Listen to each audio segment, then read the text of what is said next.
there have been a lot of conversations online, especially on President William Ruto's appointment of PSAs. Now a section of members of parliament from the Gusii community are faulting his decision, and they're saying that he has left the Gusii community from the PS appointments. We also have other conversations, especially after the Kenya Airways pilots downed their tools on Saturday, and we have been seeing several reactions from angry KQ passengers. Let us now link up with my colleague Caroline Obuya with more on what's trending. Caroline, please give us more insights on what the conversation has been like online.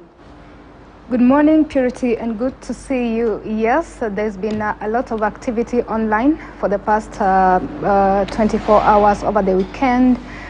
We had the issue of Kenya Airways, which has been really a big issue, you know, which has distracted flights. We've seen cancellation of flights. We've seen people being, you know, booked in different hotels as they seek a solution. Those who are traveling outside the country as we seek a solution into this whole mess. And of course, those who are traveling locally, the domestic flights have been forced to use, you know, alternative means like road transport and of course the train to get to their destinations. But one thing that caught the attention of many Kenyans is an international traveler. There was this West African man who was traveling to Ghana, and he was caught up in this whole mess of the KQ flight, and that was, I think, on Saturday, and he was there at the airport with his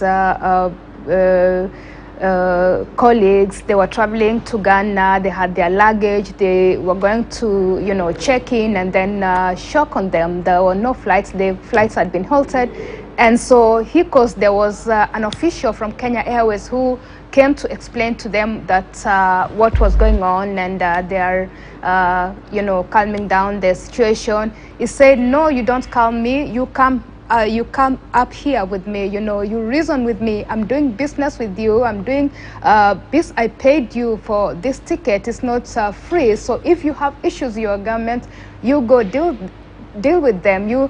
I am doing business with you. I'm not doing it with any other person." So he caused drama at the airport, saying that KQ should fly him back to Ghana, where he's being waited to go and officiate in a wedding where he was supposed to be the MC. So it really caught the attention of people, and Kenyans were weighing in and saying that this West African man is actually right. You know,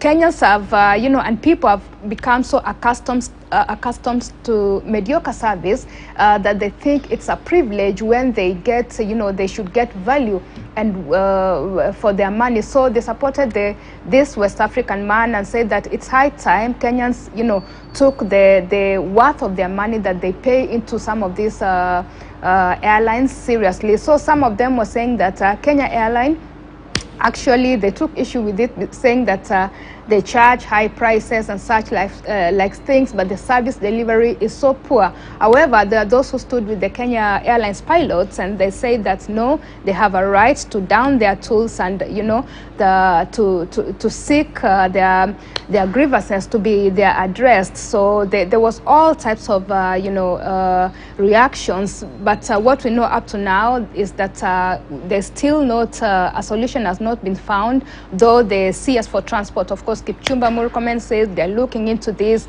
Although he had also, you know, issued threats that about sacking the pilots, but people don't think that that is really going to work. So we are still waiting for a solution from the government and you know, the management of Kenya Airways, because people want to resume their normal flights, people want to resume their normal schedules and work Purity. And Purity, aside from that, we had quite a show. That was yesterday. There was so much drama in Makutano in Embu County. There was an alleged thief who was caught,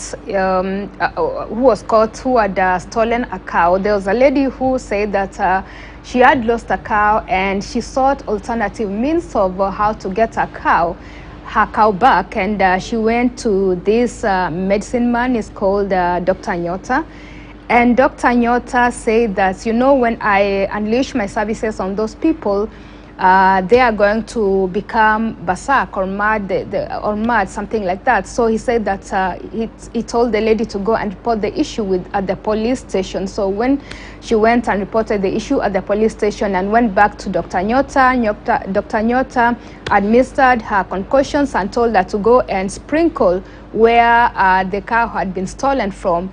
And so this lady went and sprinkled the concoction, and after some time, the culprits, the alleged thieves, came. You know, there was their hands were full of bees on the palms of their hands, and there was you know, a spectacle in Makutano market there. So, and as they were being taken to the police, they had bees all over their hands. So apparently, Dr. Nyota's concoction had worked, and he had caught these two thieves, who were then taken to Makutano police station, where people surrounded them, and the lady whose cow had been stolen was there witnessing and saying that actually this has really worked for me, because when she sought the services of Dr. Nyota, she didn't know that this could actually work out. So they called the witch doctor to come and, you know, also exorcise the bees from the man's palms. And, you know, it was a spectacle. People were watching, and people were kept wondering, and even Kenyans were weighing in and saying that actually this medicine man should be given an opportunity to, you know, to be, you know, looking for these thieves and catching, like the African tradition actually works. We shouldn't even seek the police services. But those were just kinds of, you know, the responses that were coming in. And, you know, it took us back to the way people were calling Raila Mganga, Raila that. And, you know, Raila came to say that, no, he's not a Mganga, he goes to church. And the miracles that have happened to his life are confirmed that really he goes to church and does not believe in